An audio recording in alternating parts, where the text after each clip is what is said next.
Hi, this is Darnell with E-grill. I'm going to try my hand at the St. Louis style ribs again, but this pack is larger.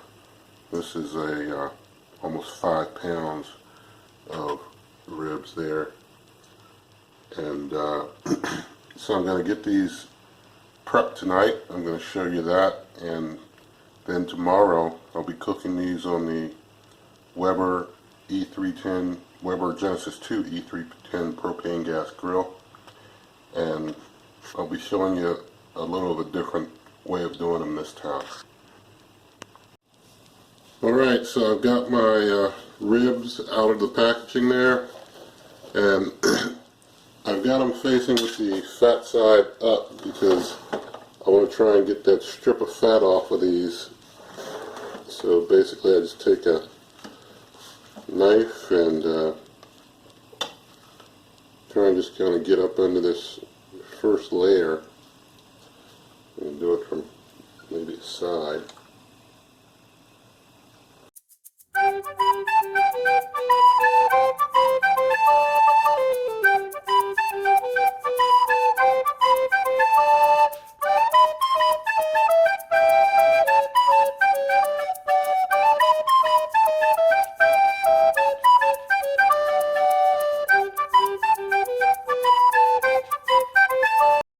Alright, that's about good enough.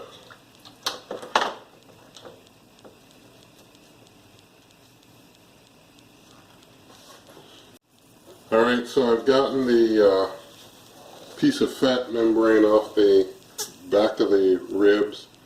Just basically take a slim knife and get under there and yank that off. So now I'm going to start covering the ribs with my dry rub here. And basically, it comes with a dry rub. You just use what is your preference. I don't recommend one over the other. I think when it comes to rubs, it's a personal matter of what one man prefers or what one other person prefers. And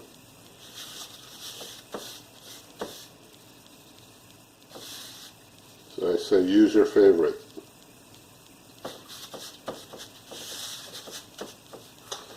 Flip them to that other side.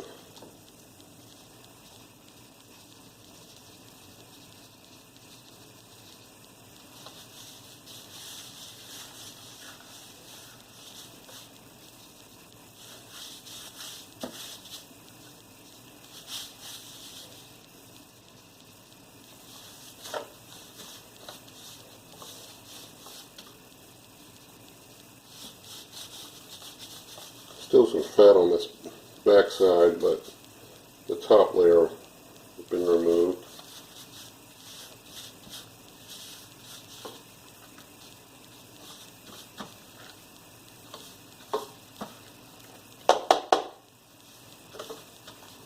Got a little extra rub here.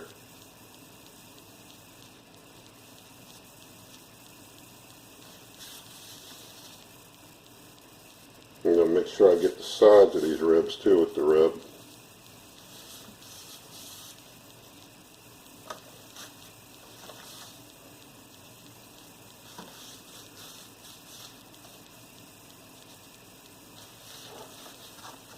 Nice and coated. Alright, so got these ribs nice and coated with rub. I'm going to just basically take some plastic wrap, cover them in the plastic wrap, or wrap them up in the plastic wrap. I'm going to wrap them up tight like a mummy in the plastic wrap, put them in the fridge overnight. When I bring you back, I'll be getting ready to put them on the grill. Alright, so it's time to cook those ribs up. I've got the ribs inside. They've been setting for over 30 minutes to kind of breathe, get a little warmer. Setup's going to be the new setup that I have been demonstrating with the smoker box to the left. Got this grate just a little slightly over this one so that I can use all this cooking space. I'll try and put the ribs more to the right here for the indirect heat. Got my iGrill 3 ambient probe up there to the right, since the ribs are going to be over to that way, so I can keep track of the ambient temperature. I'll also be using a food probe temperature in the ribs to try and keep track of their temperature. So basically going to be cooking these for possibly a couple hours, but I don't know. It's like 88, 89 degrees out here. So although I'm going to warm the grill up, I'm wondering how hard it might be to get temperature back down. I want to get it to 350, but I don't know how hard it's going to be to get temp back down. But basically I'm going to cook them for maybe 2 hours until maybe about 140 degrees or so.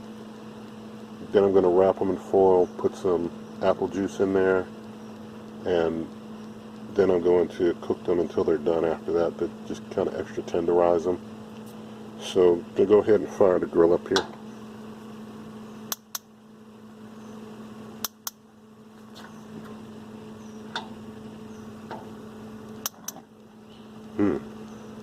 That little area down there, it's a little loose. It's had to be reseated before. It seems like it doesn't start since I had to reseat it until I try a couple times. So I'll have to maybe look into that a little more later. But it's running, so we're good to go. I'll be bringing you back when I bring the ribs out here. I'm just going to let this warm up, get some smoke going, and then try and get the temp down to 350. And I'll bring you back. The internal temp was around 335 or so, but I'll just turn it up some to get it hotter. I'm at about 3/4 on one of those now. I'm going to just put the ribs on there now. Got the iGrill probe in there, as you can see. So that fits real nice right there. So I'll just close that up and keep track of it. And I'll bring you back either in a couple hours or maybe when it's about 140 degrees or so. Okay, so it's been almost an hour, and I refreshed wood chips once early on, and then I let things just go ahead and keep cooking with it closed. So I'm going to go ahead and open it up. The ribs, after almost an hour, are already up to like 133 degrees. Did have to do some fluctuating with the knobs to try and keep the temp around 350-ish. But they're almost cooked, so I'm going to just basically let them cook till they get to that standard 145, and then I'll wrap them up. But now it's time to refresh the smoker box, so let's have a look. Alright, the ribs are looking kind of dry, but that'll be taken care of when they're tenderized a little bit. Just going to get some smoke in here.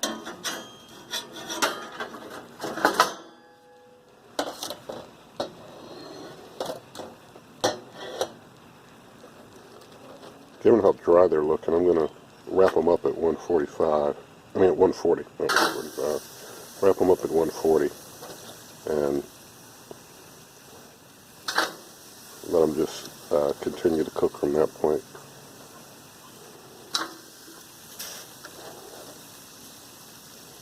But they are cooking a lot faster than I expected. I'm expecting it to take a little longer to get closer to 145.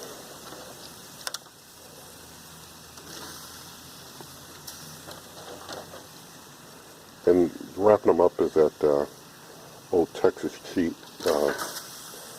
Some folks also call it Texas crutch. I'll use about a half cup of apple juice in the foil wrap. That'll give them some nice flavor, and just let them cook from that 140 on up to done, because once I start that Texas crutch, the temperature is going to go down. That apple juice will bring the temperature of the meat down a bit, and then it'll have to come back up, and they'll be nice and done.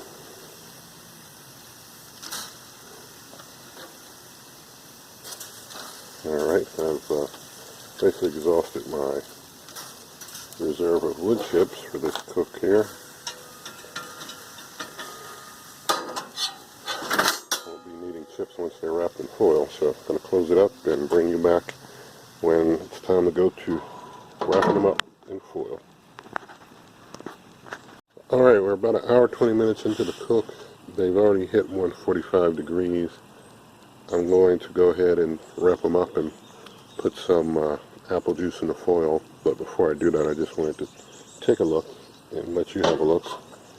I never turned the heat up much more, so my smoker box never really got rolling again. But this is what we have after about an hour, 20 minutes. So I'll bring you back after I get them wrapped up. So I ended up just putting a full cup of apple juice in there because they were looking kind of dry, so I just wanted to refresh them real good. So I put a full cup of apple juice in, kept it all nice and tight in the foil, wrapped the foil up, and now I'm going to go ahead and close it up, and I'm going to crank the heat up a little bit to try and get it closer to 350 again, and let these just cook for a while, maybe till about 150 internally is probably what I'll do. Then I'll pull them off for taste test time. Okay, so it's been about 2 hours of total cooking time. They've been wrapped in that foil for about 40 minutes, and they're 155 degrees internal. I just waited for them to get nice and done since they were in that foil with the apple juice. So I'm going to go ahead and bring them inside and do the taste test. Just going to put it up here real quick. And there we have it. Alright, so there's our ribs, all nice and done. Only took 2 hours total. I'm going to go ahead and give them a cut and give them a taste.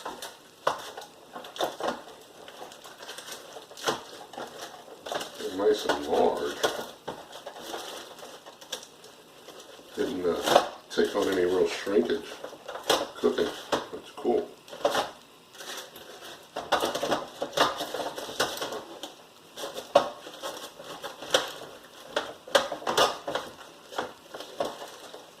They're cutting pretty tender.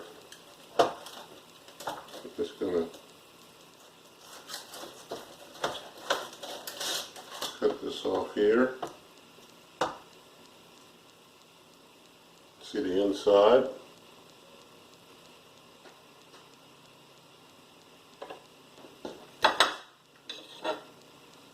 Just going to cut a little more and then I'll taste one.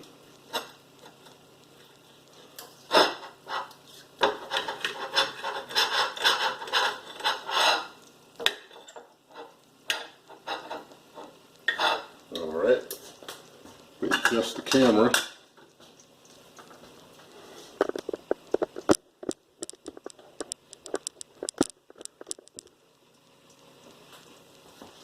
Alright, they're still sizzling from cooking. Still hear them sizzling a little bit. Hope it's not going to burn me.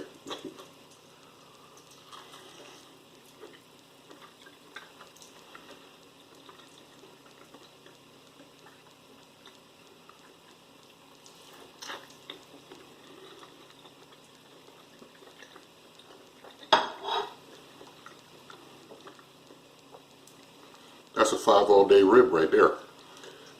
I like this, and I hope you like this video. And if you did, you can give it a thumbs up, share the video with your friends, subscribe to the channel, and good eating.